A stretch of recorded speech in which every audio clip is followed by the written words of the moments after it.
Hey guys, welcome to my YouTube channel, or welcome back if you've been here before. My name is Liz and this is Let's Get Lizicle, where we do everything card making, and today is day 3 of my Happy Haunting launch, and we're going to be making a flat shaker card.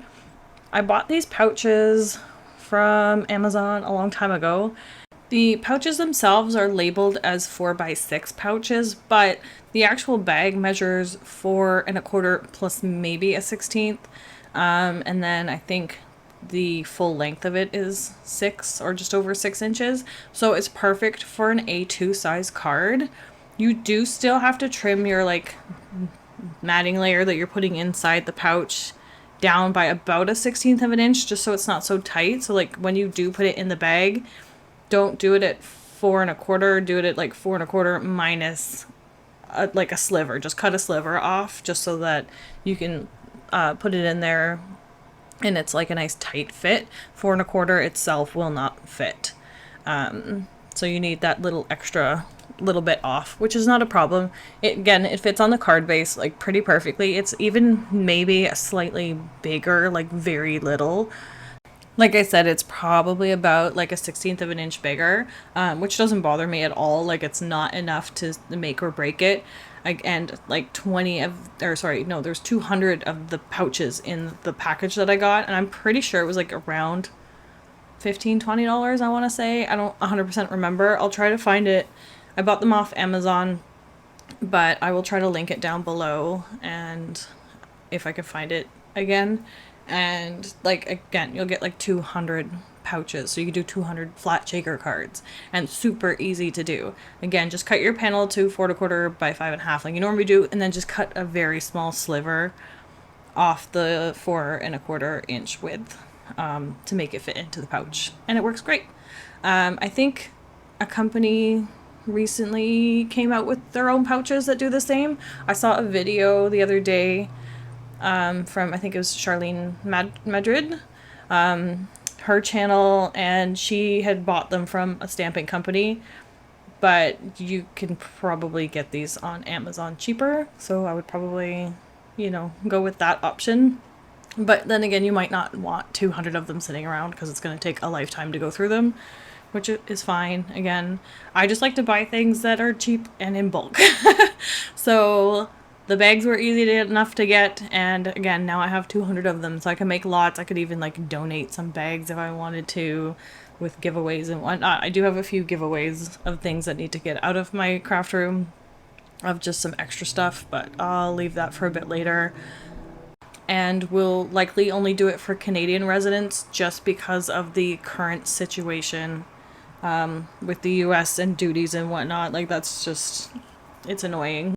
I did just go on a rant about it, but I cut it out, so we'll leave it for now. Maybe we'll leave that for another video if you guys would like to hear about my rant on the stupidity that's going on right now. But anyway, back to the card. I ink blended the panel in purple tones. I think it was lilac, orchid, and amethyst. From Simon's Positively Saturated line. I don't use purple a lot because I'm not a fan of the color, but I did order the set because it came with other colors. I don't remember which other colors it came with. But Simon's small ink cubes comes in sets of 6. So usually if you want one set, you gotta get both, because it doesn't come in the single sets like the full ink pads do. But I thought I would try a purple card for a change. Again, don't use purple very often, but purple, orange, and green are your standard Halloween bright colors, I guess. And then blacks and grays and whites, the monochromatic look with the pop of color always looks good, but I don't want to do another one of those cards. So this one's kind of more a little bit bright and cheerful, but sassy at the same time, because we're using the ghost with the attitude. And we're gonna put "Boo Please" on the front, and then on the inside it'll say "Happy Haunting." So it's kind of the ghost looking back at his tombstone and being damn, this is my new afterlife kind of thing, right? So that's my scenario for this card.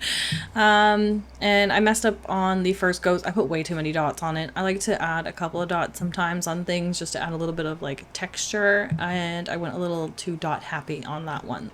So I'm just gonna scrap that one and start over.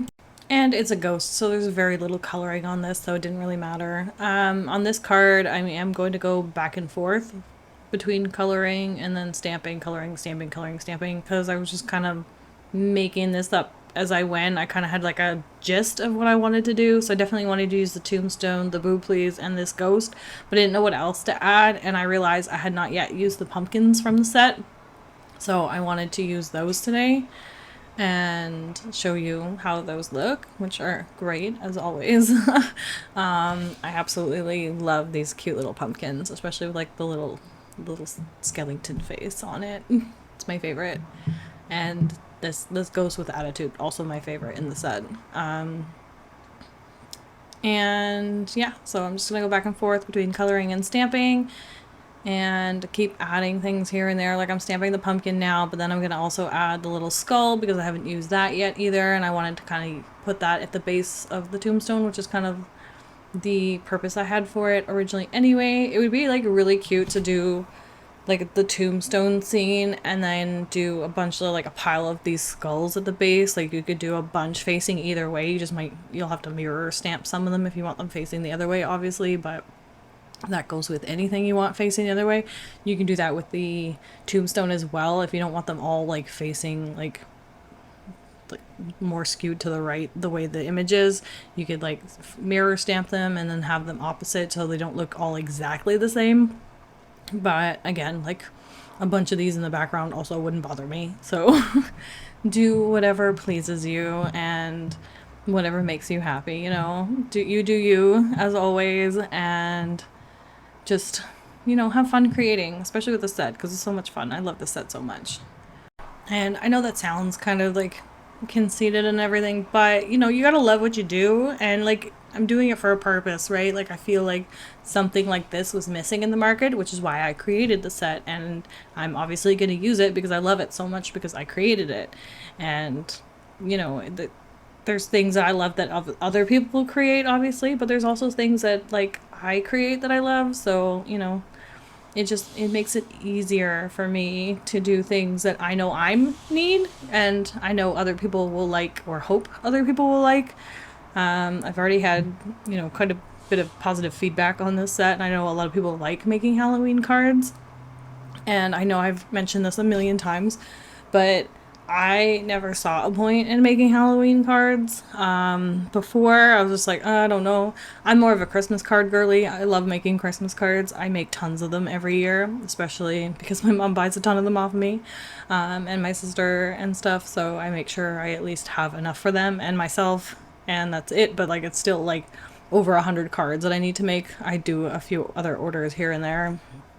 But yeah, so I don't know. I've been like getting into the Halloween vibes. Like I've always loved the aesthetic of Halloween. I'm not necessarily like super into the occasion itself, but I love the aesthetic of it.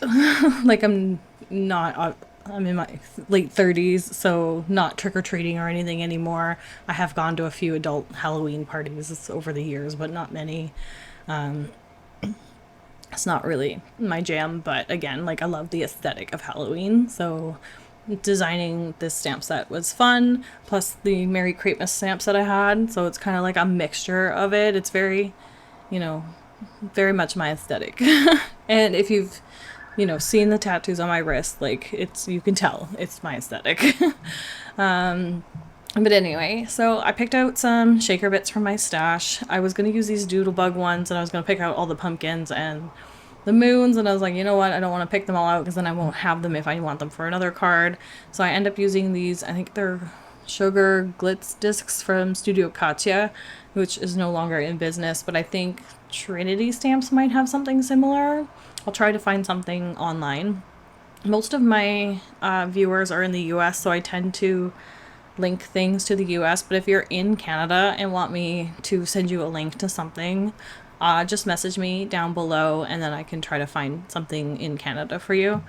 But I generally like link Simon Says Stamp, scrapbook.com, and then the companies themselves, because obviously companies that wholesale to other people don't make as much money when they're selling to that wholesale. So like if you buy something through Simon but also they have it on their own website. They're going to make more money if you buy it directly from them. I understand buying from a place like Simon or scrapbook.com or whatever. I'm just mentioning those because those are the ones I order from the most, but they have the variety. So like if you want something from Mama Elephant and you want something from Honeybee and you want something from Simon's like exclusive line, then obviously you're going to go to Simon because you can grab everything at once and it's less shipping fees. But as much as you can, try to purchase from the original person. I am going to try to get these also into retailers soon in Canada anyway, and we'll see how that goes, but I'll keep you guys posted if I do get into anywhere. And if you have any suggestions for places that I should email, let me know down in the comments and I will be sure to do that. I left this bit in the video because I made a mistake. When I put the card base down, there was some of the white card base showing underneath it and it was driving me nuts. So I tried to trim it with a pair of scissors, but I guess towards the top there I nicked the poly bag that I used to contain all the sequin bits, and it put a hole in it obviously, and just everything started coming out when I went to shake it. So I'm just going to rip that open, put it in a new bag, and then start over. And then I'm going to do a trick that I would suggest doing if you're doing something like this and you think that that might be an issue. It could be your card base is off a little bit or whatever, but I decided to ink blend just the front panel and to do it in the darkest color that I used around the edges of this card. And sorry for this bag also, I pulled it too tight when I did it and the paper started curling, so you want to make sure you fold it over gently at the back and not pull it tight and then fold it over, because your paper will curl and it'll get tighter, and then when you adhere it to the base of your card, it'll flatten out, but it becomes too tight for the shaker bits to move around and they'll probably get stuck in the edges.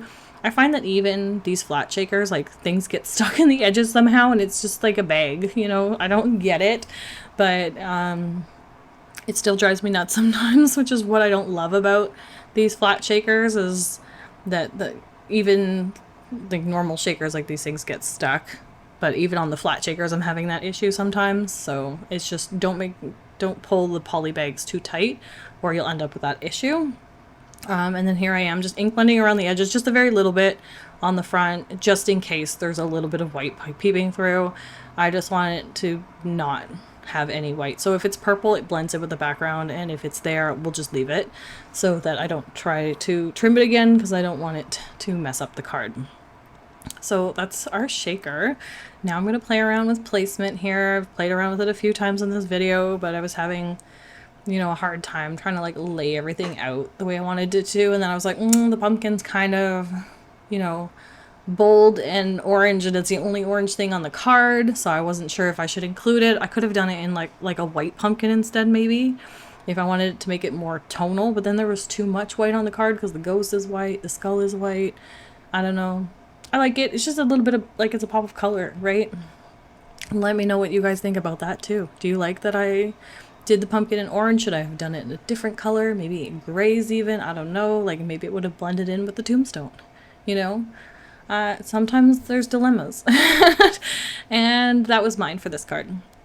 And I'm going to adhere them all down using dry adhesive and then just a little bit of wet adhesive in those areas that it's just a bit harder to get the glue into, because dry adhesive works better on like acetate and that stuff like that. And then I'm adding a little bit of foam tape on the tombstone, the skull, and then the boo please sentiment. The ghost and the pumpkin get glued down flat, and off screen I end up adding glossy accents to the eyes on the pumpkin and the nose, and then the eyes on the ghost and the skull. And then I messed up the pumpkin one because I touched it. I picked up the card to like look at something, and then I forgot that I had put the glossy accents on there. So his face does move a bit in the second one because I moved it up a bit, and I think it looks a bit better, but you'll see that in the final photos. But yeah, that's, you know, pretty much our card for today. I am going to stamp Happy Haunting on the inside using the darkest shade of purple, just so that everything coordinates. I didn't want to add any black on here because really the only black is on the outlines of the stamped images. and I didn't put it anywhere else, so I'm just keeping everything purple for today. But yeah, that's pretty much our card for today. Release will be ready by tomorrow, August 20th at noon Eastern Standard Time, so stay tuned for that. It's super exciting. Tomorrow's launch day. And if you like this video, please give it a thumbs up, comment down below, and let me know your thoughts.